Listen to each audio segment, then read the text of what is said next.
Are we ready? Yep. Ready to roll. Okay, girls.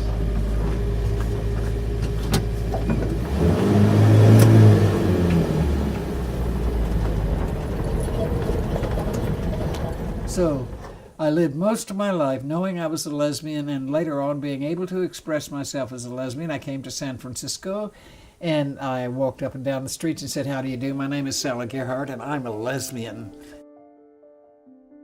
I should have known when I was 10 years old that I was going to be a lesbian and that I was a lesbian. And it's a very strange connection that I say when I was 10 years old, because at Christmas I had gotten a Red Ryder BB gun. Then one day there was a robin in the tree and I aimed and I hit it and the robin dropped, and I felt like I had committed some heinous sin. I was flooded by guilt. I was flooded by the fact that I had killed a robin. My whole life all of a sudden became nothing. I thought, I am just an awful person. No, I'm not an awful person. Here was the skip.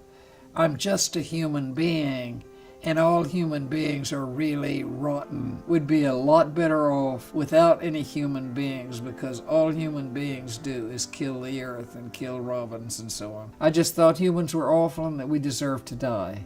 I thought, anybody goes out and has babies has got to be really crazy.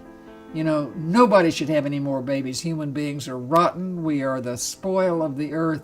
The earth would be wonderful if it weren't for us, but we are the killer people and we're killing the earth, and I hate us and I hate myself. And I was 10 years old. I can't believe I did this, but I do remember doing it, and so I know. And so I decided I was not going to reproduce. I decided that I was not going to get married.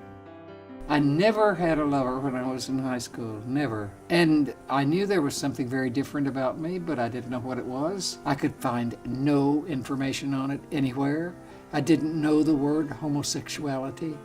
There was nobody I could talk to. It sounds like you were pretty out, so you had your first experiences in college, and then you were pretty happy about it. And yes, for 2 years. And then were you out, or were you? No, but we didn't. We hid.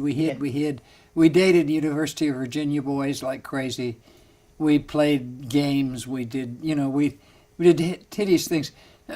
She was more of a fraternity. So Sweetbriar is a women's college, so what we had was all the fraternities there, just storming the campus every weekend. And then they would take their girlfriends back to Charlottesville and put them up at the fraternity house, some of them, And Sweetbriar, of course, hid its eyes from that.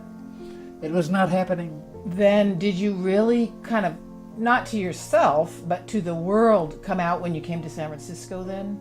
I talked to the whole world yes, I did. When I came to California, I didn't want necessarily to live in a city. I'm glad that I did live in San Francisco, because it was an experience in and of itself.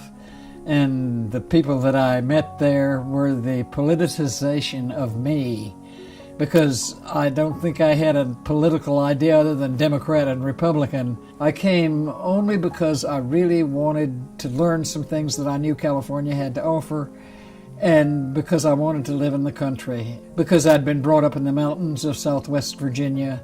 So Jean and I came to this land. We each of us had another partner at another time, and on this one particular piece of land, we built 2 houses. And then as we got involved with other people in our lives, women, we seemed to have to draw them in, and they would buy a piece of land, and we would sort of connect them a little bit by the fact that we were all women. So we actually had 7 consecutive pieces of land that could have been called women's land.